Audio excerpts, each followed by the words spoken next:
Hello everyone, this is Surabhi. Welcome to Study Hacks. कैसे हो सब? आई होप आप लोग सब ठीक है, अपनी स्टडी को अच्छे तरीके से कवर अप कर रहे हैं। आज है संडे।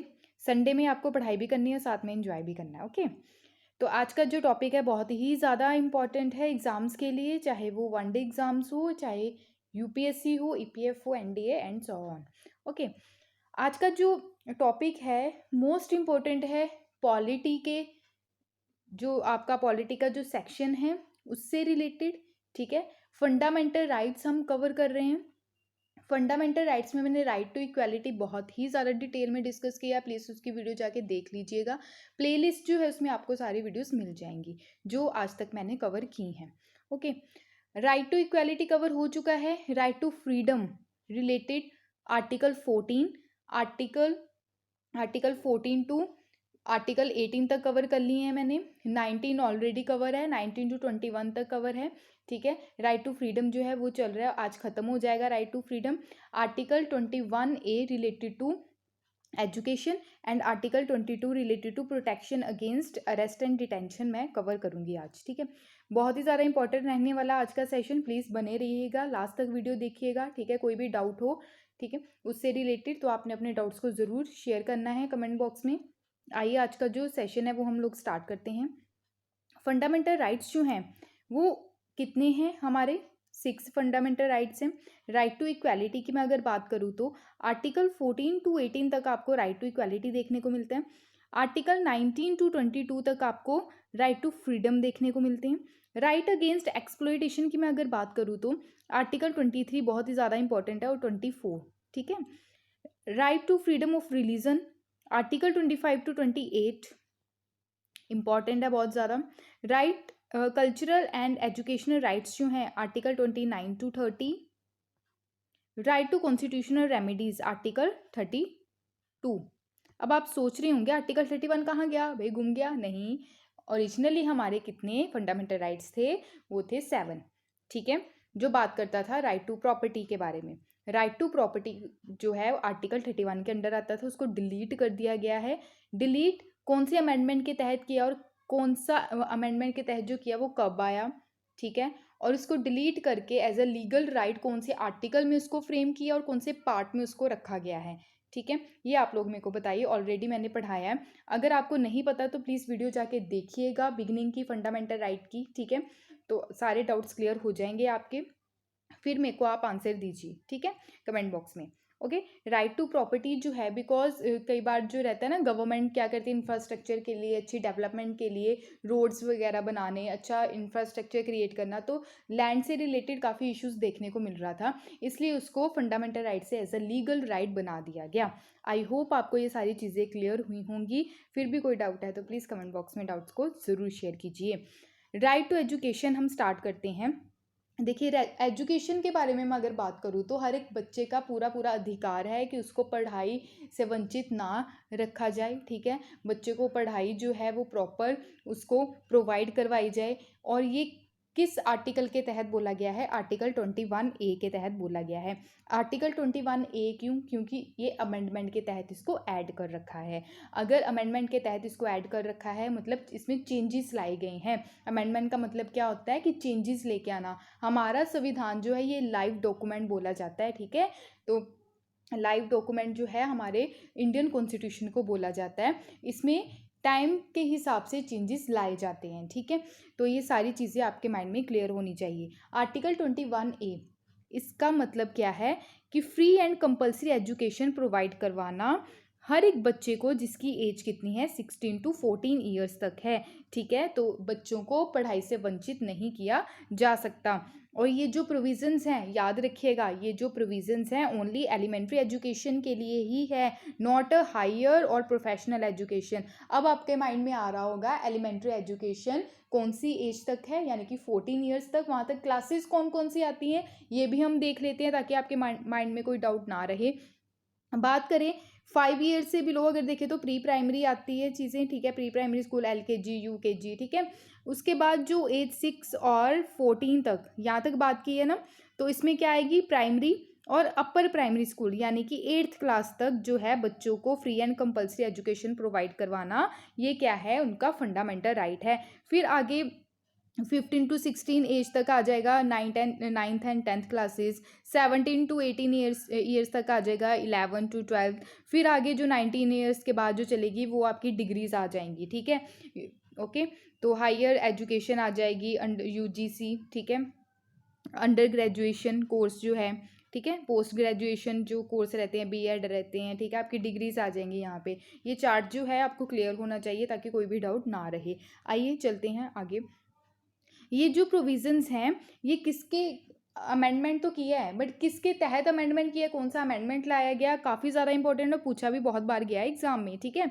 तो 86 कॉन्स्टिट्यूशन अमेंडमेंट एक्ट 2002, ठीक है, ये माइंड में फिट होना चाहिए आपके कि कौन सी अमेंडमेंट के तहत जो राइट टू एजुकेशन है आर्टिकल 21A हमारे कॉन्स्टिट्यूशन में फ्रेम किया गया, वो है 86 कॉन्स्टिट्यूशन अमेंडमेंट एक्ट 2002।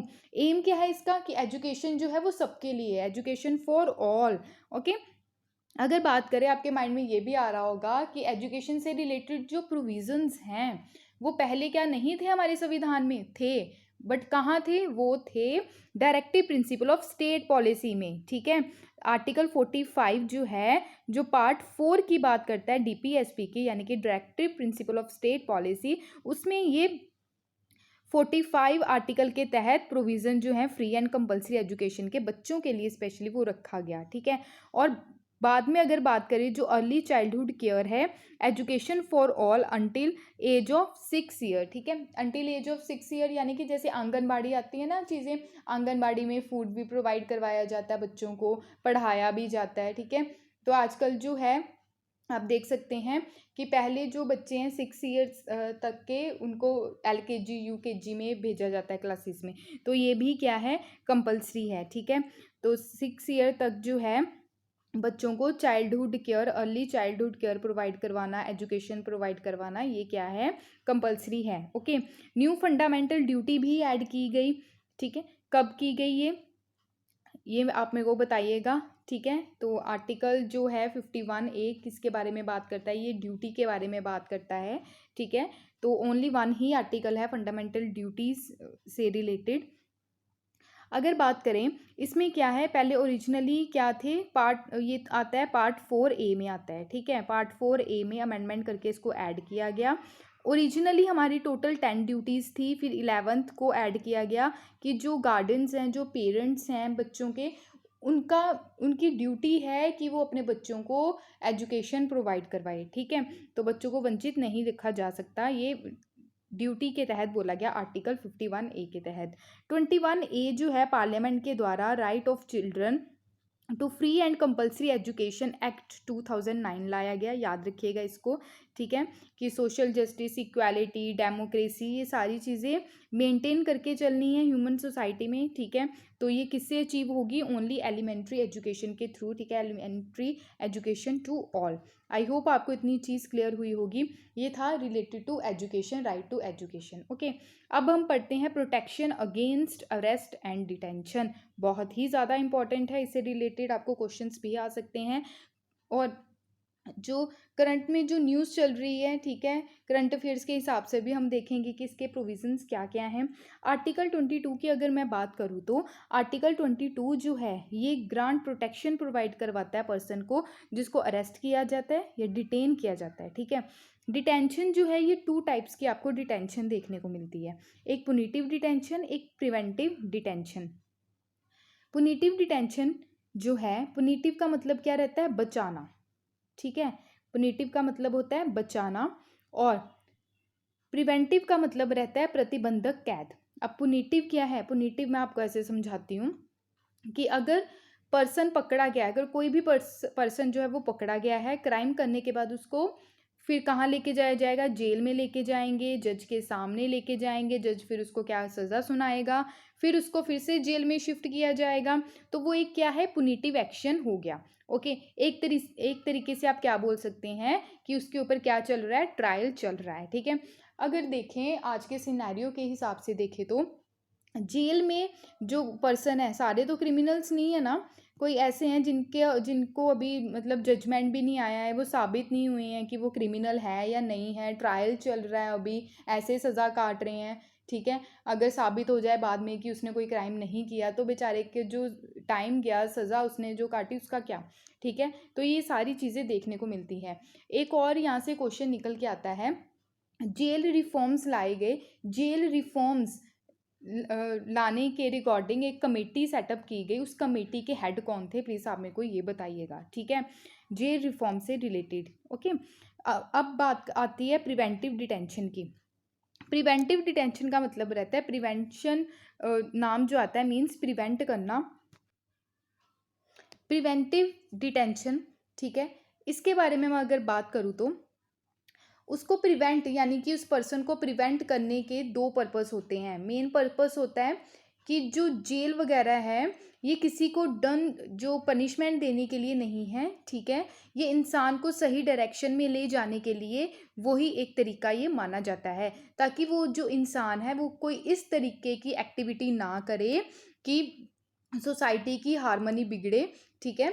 तो ये जो कोर्ट वगैरह है, पुलिस वगैरह है, ये लॉ एंड ऑर्डर बनाने का काम करते हैं, ठीक है। अगर कोई लॉ एंड ऑर्डर को बिगाड़ने का काम करता है तो उसको पनिशमेंट दी जाती है। तो ये एक रीज़न बन गया, ठीक है, कि डिटरेंस क्रिएट करना लोगों के माइंड में, क्या अगर आप ये एक्टिविटी करोगे तो आपको पनिशमेंट मिलेगी, ठीक है। तो वो लोग जो हैं जो क्राइम करते हैं वो ऐसा काम ना करें। हमारे यहाँ जो है सबसे ज़्यादा प्रिवेंशन पे ज़्यादा फोकस दिया जाता है, ठीक है, रिलेटेड टू अगर पुनिटिव की बात करें तो, ठीक है, ताकि सोसाइटी में जो है वो हार्मनी बनी रहे, वो बिगड़े ना, सोसाइटी में क्राइम जो है वो कम हो। आई होप आपको इतनी चीज़ क्लियर हुई होगी। अब बात करते हैं आर्टिकल 22 में जो है वो बात की जाती है, दो इसमें जो पार्ट्स हैं वो डील करते हैं, जो कि एक तो है ऑर्डिनरी लॉ के तहत, सेकंड है प्रिवेंटिव डिटेंशन लॉ के तहत। क्लियर। प्रिवेंटिव डिटेंशन जो लॉ है इससे रिलेटेड मैं और भी चीज़ें डिस्कस करूंगी। पहले तो पार्ट हम देख लेते हैं, जो आर्टिकल 22 का फर्स्ट पार्ट है उसमें क्या क्या एक पर्सन के राइट हैं, ठीक है, जिसको क्या किया जाता है, प्रिवेंट किया जाता है, ठीक है। तो ये ऑर्डिनरी लॉ आप बोल सकते हैं। पहला क्या है, right to be inform of the grounds of arrest. अब इसका मतलब क्या है, किस ग्राउंड पे आप अरेस्ट करने जा रहे हैं, ठीक है। किसी को ऑर्डिनरी लॉ के बेस पर आपने लोगों को बताना है, ठीक है। ये नहीं है कि किसी को भी चले गए भाई, हाँ किसी ने कुछ बोल दिया तो उसको अब अरेस्ट कर लिया, ऐसा नहीं होना चाहिए। आपके पास एक पर्टिकुलर वैलिड रीज़न होना चाहिए किसी भी पर्सन को अरेस्ट करने का, ठीक है, एक ऑर्डिनरी लॉ के बेस पे, ठीक है। आपको लोगों को बताना पड़ेगा कि आप इस वजह से इस पर्सन को अरेस्ट करने जा रहे हो, ठीक है। ग्राउंड है जिसके बेस पे आप किसी को अरेस्ट करने जा रहे हो, तो किस ग्राउंड पे आप लोगों ने उसको अरेस्ट करना है, ये नहीं कि ऐसे ही उठा लाए उसको, ठीक है। तो ऐसी चीज़ें नहीं होनी चाहिए। तो right to inform of the grounds of arrest, ये आपके माइंड में ये चीज़ क्लियर होनी चाहिए। नेक्स्ट बात है right to consult and be defended by a legal petitioner. अगर आपने किसी पर्सन को अरेस्ट किया है, ठीक है, उसको भी एक डिफेंड करने का राइट होना चाहिए। उसको भी पता होना चाहिए कि क्यों उसको पुलिस के द्वारा उठा लिया गया है। उसके पास एक लीगल जो पिटिशनर है यानी कि लॉयर को प्रोवाइड करवाना चाहिए, ताकि वह खुद को प्रोटेक्ट कर सके, फिर उसको अपना बचाव करने का टाइम भी दिया जाना चाहिए। तो दोनों ही बातों पर इम्प्लीमेंट होती हैं, ठीक है, दोनों ही ये बातें हैं वो। इसके बाद हम बात करते हैं right to produce before a magistrate with in 24 hours including the journey time, ठीक है। अब बात करते हैं इसकी कि इसमें बात की क्या जा रही है, ठीक है, ये मैं आपको समझाती हूँ। इसके बाद क्या करना है हमने, अगर किसी पर्सन को अरेस्ट कर लिया है तो मैजिस्ट्रेट के सामने प्रस्तुत होना है विद इन 24 आवर्स। अब अगर किसी पर्सन ने क्राइम किया है, सपोज करो पंजाब में क्राइम किया है, ठीक है, तो वो पर्सन जो है वो पंजाब का नहीं है, वो कहाँ का है, उत्तर प्रदेश का, ठीक है। तो विद इन 24 आवर्स के बिटवीन उसको क्या करना है, मैजिस्ट्रेट के सामने पेश करना है। बट जर्नी टाइम जो पंजाब से उत्तर प्रदेश तक क्या है, जर्नी टाइम जो लगा है उसको इंक्लूड नहीं करना, ठीक है। तो ये सारी चीज़ें जो हैं उसको मैजिस्ट्रेट के सामने विद इन 24 आवर्स तक क्या करना है, पेश करना है, ठीक है। तो ये आपको क्लियर होनी चाहिए। आगे जो बात की जा रही है, right to be release after 24 hours unless the magistrate authorise further detention. अब इसमें क्या है, 24 आवर्स के अंदर अगर मैजिस्ट्रेट के सामने प्रस्तुत नहीं किया है तो उसको राइट टू रिलीज भी है, ठीक है, उस पर्सन को। आप लोगों ने क्या करना है, उस पर्सन को छोड़ देना है जब तक मैजिस्ट्रेट जो है वो ना बोले उसको डिटेन करने के लिए, तो उसको छोड़ देना है, ठीक है। ऐसा कुछ भी नहीं है कि उसको पकड़ के रखा जाए, उसके जो राइट टू फ्रीडम है उसका हनन हो, ठीक है, ऐसा आप लोगों ने नहीं करना है, ठीक है। अगर उसके राइट टू फ्रीडम का हनन हो रहा है, अगर उसको बिना बात के पकड़ लिया गया है, तो ये सब ऑर्डिनरी पॉइंट ऑफ व्यू देखा जा सकता है, ठीक है। तो फ्रीडम जो है उसका उसको हनन नहीं करना है, ठीक है। आई होप आपको इतनी चीज़ क्लियर हुई होगी। नेक्स्ट है, आपने ये देखा होगा प्रिवेंटिव जो डिटेंशन जो लॉ है उसके अंडर, यानी कि पब्लिक सेफ्टी एक्ट के अंडर काफ़ी चीज़ें देखने को मिली। एक थे हुर्रियत लीडर मोहम्मद अशरफ सराई, इनकी यानी कि इनको पब्लिक सेफ्टी एक्ट के अंडर हाउस अरेस्ट किया गया था, ठीक है, डिटेन करके रखा गया था। तो उसी दौरान इनकी क्या हो गई, कोविड-19 की वजह से डेथ हो गई। इनको कोई भी प्रोटेक्शन प्रोवाइड नहीं करवाई गई, ऐसा देखने को मिला। इनके फंडामेंटल राइट का हनन भी हुआ, ठीक है।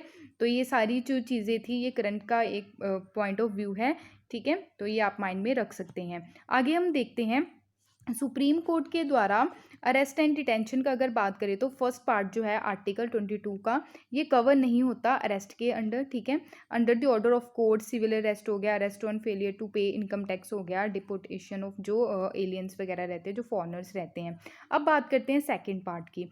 सेकेंड पार्ट क्या बोलता है, आर्टिकल 22 के तहत ग्रांट देता है ये प्रोटेक्शन ऑफ पर्सन को, अरेस्ट अगर किया जाए, डिटेन किया जाए अंडर प्रिवेंटिव डिटेंशन लॉ के अंडर।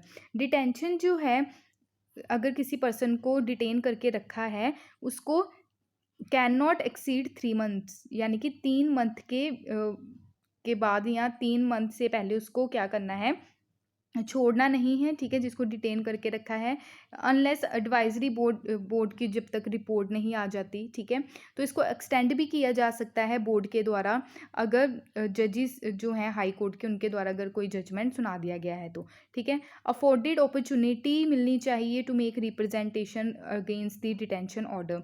आर्टिकल 22 जो है पार्लियामेंट का, वो प्रिस्क्राइब करता है कुछ सर्कमस्टांसेस, जो क्लासेस ऑफ केसेस देखने को मिलते हैं, ठीक है, जिस पर्सन को डिटेन करके रखा होता है मोर देन 3 मंथ्स के लिए under preventive detention without obtaining opinion of the advisory board, ठीक है।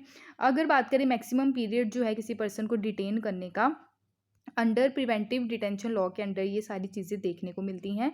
प्रोसीजर जो है वो किसके द्वारा फॉलो किया जाता है, एडवाइजरी बोर्ड के द्वारा इंक्वायरी की जाती है इस प्रोसीजर की, ठीक है। आई होप आपको इतनी चीज़ क्लियर हुई होगी। नेक्स्ट है 44th अमेंडमेंट एक्ट, जो जब आया 1978 में, इसको रिड्यूस किया गया डिटेंशन के पीरियड को विदाउट ऑब्टेनिंग, यानी कि कोई भी ओपिनियन जो है एडवाइजरी बोर्ड का नहीं लिया गया, फ्रॉम 3 to 2 मंथ्स कर दिया गया, ठीक है, 2 मंथ्स, ओके। पहले 3 मंथ्स था पीरियड जो है डिटेन करने का, उसको 2 मंथ्स कर दिया गया। कॉन्स्टिट्यूशन जो है उसमें डिवाइड कर रखी हैं कुछ पावर, जैसे लेजिस्लेटिव पावर जो है प्रिवेंटिव डिटेंशन से लेके वो किसके बिटवीन है, पार्लियामेंट के और स्टेट लेजिस्लेचर के बिटवीन आती है, ठीक है। तो पार्लियामेंट जो है उसके पास एक्सक्लूसिव अथॉरिटी है, ये पार्लियामेंट जो लॉ बनाती है किसके ऊपर, प्रिवेंटिव डिटेंशन के ऊपर। रीज़न जो है रिलेटेड टू, जैसे डिफेंस रीज़न हो गया, फॉरेन अफेयर से रिलेटेड रीज़न हो गया, या सिक्योरिटी जो है हमारे इंडिया की अगर हार्म हो रही है उससे रिलेटेड, ठीक है। तो ये पार्लियामेंट के पास ही क्या है, इससे रिलेटेड स्पेशल पावर है कि वो इस पर प्रिवेंटिव डिटेंशन पे लॉ बना सकती है। ये पॉइंट आप प्लीज़ याद रखिएगा। कॉन्स्टिट्यूशन में अगर डिवाइड करें तो लेजिस्लेटिव पावर जो है प्रिवेंटिव डिटेंशन में वो पार्लियामेंट और स्टेट लेजिस्लेचर के बीच डिवाइड कर रखी है, ठीक है। बट अगर प्रिवेंटिव डिटेंशन कुछ रीज़न, जो सर्टेन रीजन्स है, defence, foreign affair, security of India, उससे रिलेटेड जो लॉ बना सकती है वो पार्लियामेंट बना सकती है। ये भी चीज़ आप लोगों ने याद रखनी है। Both parliament as well as state legislature जो है, ये इससे रिलेटेड जो लॉ बनाते हैं या जो सब्जेक्ट है इससे रिलेटेड, प्रिवेंटिव डिटेंशन से रिलेटेड, तो ये कॉन्करेंट लिस्ट में आता है। बोथ पार्लियामेंट यानी कि सेंटर और स्टेट दोनों मिलकर यहाँ पे लॉ बना सकते हैं प्रिवेंटिव डिटेंशन पे। रीज़न जो है सिक्योरिटी ऑफ स्टेट की अगर बात करें तो, ठीक है। मेंटेनेंस की बात करें, पब्लिक ऑर्डर की, लॉ एंड ऑर्डर की कैसे बना के रखना है, मेंटेनेंस करके रखना, सप्लाई सर्विसेज एसेंशियल जो है कम्युनिटीज़, ठीक है। आई होप आपको इतनी चीज़ क्लियर हुई होगी। नेक्स्ट है हम पब्लिक सेफ्टी एक्ट के बारे में पढ़ लेते हैं। पब्लिक सेफ्टी एक्ट जो है काफ़ी ज़्यादा इंपॉर्टेंट है, 1978 का है ये, ठीक है।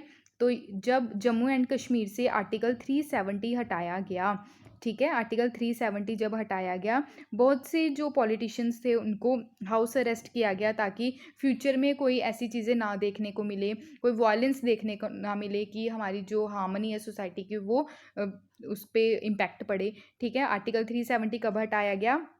5 अगस्त 2019 में हटाया गया, ठीक है। तो काफ़ी ज़्यादा इंपॉर्टेंट है, ये आप लोगों को याद रखना है। अब बात करते हैं जम्मू एंड कश्मीर का जो पब्लिक सेफ्टी एक्ट है 1978 का, ये क्या है? एक प्रिवेंटिव डिटेंशन लॉ है, ठीक है। हमने पढ़ा है ना अभी प्रिवेंटिव डिटेंशन जो लॉ है, ठीक है। तो ये जो Jammu and Kashmir public safety act है 1978 का, ये क्या है? प्रिवेंटिव डिटेंशन लॉ है।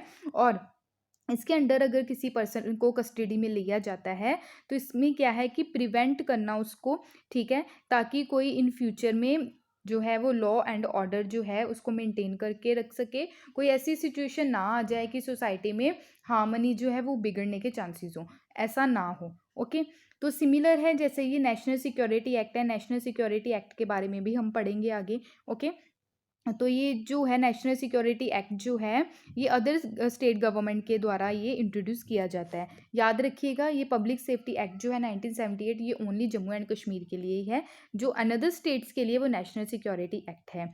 ये जो बात करें पब्लिक सेफ्टी एक्ट की, ये फोर्स में जब आता है, कब आता है कि जो एडमिनिस्ट्रेटिव ऑर्डर पास किया जाए किसके द्वारा? डिविजनल कमिश्नर या फिर डिस्ट्रिक्ट मैजिस्ट्रेट के द्वारा, अगर इनके ऑर्डर्स हैं फिर ही ये फोर्स में आएगा उस एरिया में। ओके, ये याद रखिएगा, ठीक है। पुलिस के द्वारा नहीं, नॉट डिटेंशन ऑर्डर, ये पुलिस के द्वारा ऑर्डर नहीं दिया जाता। स्पेसिफिक एलिगेशन जो रहते हैं, स्पेसिफिक जो वायलेशन होता है लॉ का, ठीक है, तो ये किसके द्वारा ऑर्डर दिया जाता है? डिविजनल कमिश्नर या फिर डिस्ट्रिक्ट मैजिस्ट्रेट। अगर बात करें पब्लिक सेफ्टी एक्ट की, ये अलाउ करता है डिटेंशन उस पर्सन के लिए जो विदाउट फॉर्मल चार्ज, यानी कि कोई भी चार्जेस नहीं होंगे, विदाउट ट्रायल इसको डिटेन किया जाएगा पर्सन को, ठीक है। तो नॉर्मल जो सर्कमस्टांसिस है इस डिटेन करने के किसी भी पर्सन को अंडर पब्लिक सेफ्टी एक्ट 1978 का, ठीक है, तो note produce before the magistrate, यानी कि हमने पहले पढ़ा ना कि अगर किसी को अरेस्ट किया है तो आपको क्या करना है? विद इन 24 आवर्स क्या करना है? मैजिस्ट्रेट के सामने पेश करना है। बट इसमें ऐसा कोई प्रोविज़न नहीं है, मैजिस्ट्रेट के सामने विद इन 24 आवर इसको पेश नहीं किया जा सकता। ओके, डिटेन जो पर्सन है जिसको डिटेन करके रखा गया है, कैद करके रखा गया है, not have to right to move bail application, उनके पास उसके पास कोई भी बेल एप्लीकेशन को या फिर लॉयर से बात करने का कोई भी राइट नहीं है, ठीक है। तो कैन नॉट, किसी भी लॉयर अपने लॉयर के साथ अंगेज या बातचीत नहीं कर सकता ड्यूरिंग जब वो डिटेंशन के पीरियड में चल रहा है, ठीक है। प्रिवेंटिव डिटेंशन की अगर बात करें, ये चैलेंज जो किया जाता है थ्रू हैबिस कॉर्पस, ये हम पढ़ेंगे सारी रिट्स जो हैं आर्टिकल 32 के तहत आती है, ये हम सारी पढ़ेंगे आगे आने वाले टाइम में। ओके, तो हैबिस कॉर्पस जो रिट है, ये पिटीशन जो फिल की जाती है, ये उस पर्सन के जो रिलेटिव्स रहते हैं ना, अगर किसी पर्सन को डिटेन करके रखा है उस पर्सन के रिलेटिव्स के द्वारा ये पिटीशन को फिल किया जा सकता है, ठीक है। आई होप आपको इतनी चीज़ क्लियर हुई होगी। पब्लिक सेफ्टी एक्ट 1978 का बहुत ही ज़्यादा इंपॉर्टेंट है। डिस्ट्रिक्ट मैजिस्ट्रेट जो है ये पास करता है डिटेंशन ऑर्डर कि हाँ भाई इस पर्सन को अभी डिटेन किया जाए, ठीक है। तो प्रोटेक्शन अंडर एक्ट, प्रोटेक्शन जो है इस एक्ट के अंडर देखने को मिलती है, ठीक है। रीज़न क्या है डिटेंशन के कि क्या किस किस बिहाफ पे ये डिटेंशन जो है इससे रिलेटेड जो लॉ है या फोर्स में आता है किसी भी एरिया में, अगर प्रमोटिंग या फिर कोई भी ऐसी हेट स्पीच या डिसहार्मनी देखने को मिलती है ground of religion, race, caste या कम्युनिटी के बेस पे किसी भी रीजन में, तो अगर हार्मनी सोसाइटी की खतरे में रहती है, वायलेंस क्रिएट ना हो जाए किसी भी एरिया में, तब ये जो है इसको पास किया जाता है डिस्ट्रिक्ट मैजिस्ट्रेट के द्वारा। डिस्ट्रिक्ट कलेक्टर और डिस्ट्रिक्ट मैजिस्ट्रेट जो है ये डिसाइड करते हैं। 12 डे का पीरियड रहता है विद इन ये एडवाइजरी बॉडी के साथ क्या करते हैं, एडवाइजरी बॉडी रहती है उनके साथ कंसर्न करके ये सारी चीज़ों को इशू करते हैं विद इन 12 डेज के बिटवीन, ठीक है। और अलो किया जाता है for up to 1 year for disturbance of public order and 2 years, okay. तो ये जो एक्शन है, ठीक है, ये जो पहले प्रोविजंस थे जब ब्रिटिशर्स के द्वारा रॉलेट एक्ट लाया गया 1919 में, ठीक है, तो इसी पे बेस था ये, क्लियर। नेक्स्ट है नेशनल सिक्योरिटी एक्ट, काफ़ी ज़्यादा इंपॉर्टेंट है, ये भी हमने पढ़ा था, ठीक है। तो 1980 का है ये। नेशनल सिक्योरिटी एक्ट जो है ये भी एक हिसाब से क्या है, प्रिवेंटिव डिटेंशन लॉ है। प्रिवेंटिव डिटेंशन इसमें इन्वॉल्व है डिटेन करके रखना पर्सन को, ठीक है। तो अगर कहीं वो फ्यूचर में कोई क्राइम कमिट ना कर दे, अगर शक के बिहाफ पे, ठीक है, अगर ऐसा जैसे देखने को मिलता है अलग अलग स्टेट्स में, अभी कोविड-19 के ड्यूरेशन में भी ये सारी चीज़ें बहुत ज़्यादा देखने को मिली जब लॉकडाउन चल रहा था, ठीक है। आर्टिकल 22 जो है, आर्टिकल 22 पार्ट 3 क्लोज बी जो है कॉन्स्टिट्यूशन का, ये अलाउ करता है क्या, प्रिवेंटिव डिटेंशन, रीजनेबल रिस्ट्रिक्शन लगाई जा सकती हैं आर्टिकल 22 के तहत। आर्टिकल 22 क्लोज 4 जो है, ये no law providing for detention, preventive detention, कोई भी लॉ इससे रिलेटेड प्रोवाइड नहीं है, ठीक है। तो इसको एक्सटेंड भी किया जाता है लॉन्गर पीरियड के लिए देन 3 मंथ अनलेस, ठीक है। एडवाइजरी जो बोर्ड क्या करती है, रिपोर्ट इशू करती है कि इसको कैसे एक्सटेंड करना है, ठीक है, इसको बढ़ाया भी जा सकता है। 44th अमेंडमेंट एक्ट 1978 की अगर बात करें, इसका जो पीरियड है किसी भी पर्सन को डिटेंड करने का रिड्यूस भी किया जा सकता है, बढ़ाया भी जा सकता है, ठीक है। ओपिनियन जो रहता है एडवाइजरी बॉडी का रहता है। अगर किसी पर्सन को डिटेन करके रखा है तो प्रोविज़न जो है उससे रिलेटेड वो किसके द्वारा बनाए जाते हैं, ये पार्लियामेंट के द्वारा बनाए जाते हैं, ठीक है। आई होप आपको इतनी चीज़ क्लियर हुई होगी। अगर बात करें पोस्ट इंडिपेंडेंस, पोस्ट इंडिपेंडेंस यानी कि जब हम लोगों को आज़ादी मिल चुकी थी, इंडिया के द्वारा फर्स्ट प्रिवेंटिव डिटेंशन जो है वो रूल लाया गया, जो गवर्नमेंट थी किसकी, प्राइम मिनिस्टर जवाहरलाल नेहरू जी की, ठीक है। तो प्रिवेंटिव डिटेंशन एक्ट 1950 का लाया गया, फिर बाद में इसको एक्सपायर कर दिया गया, एक्सपायर हो गया 1969 में, ठीक है। फिर नेशनल सिक्योरिटी एक्ट जो है यानी कि इलिट्रेशन 1950 एक्ट के तहत इसको क्या किया गया, आगे एक्सपेंड किया गया बाद में। नेशनल सिक्योरिटी एक्ट जो है ये एम्पावर करता है सेंटर को भी और स्टेट गवर्नमेंट को भी कि कोई भी पर्सन अगर लगता है आपको ये हार्मनी बिगाड़ सकता है, वायलेंस क्रिएट कर सकता है, ठीक है, तो नेशनल सिक्योरिटी को जो हार्म पहुंचा सकता है उसको डिटेन करके रखने की पावर जो देता है सेंटर और स्टेट गवर्नमेंट दोनों के पास है।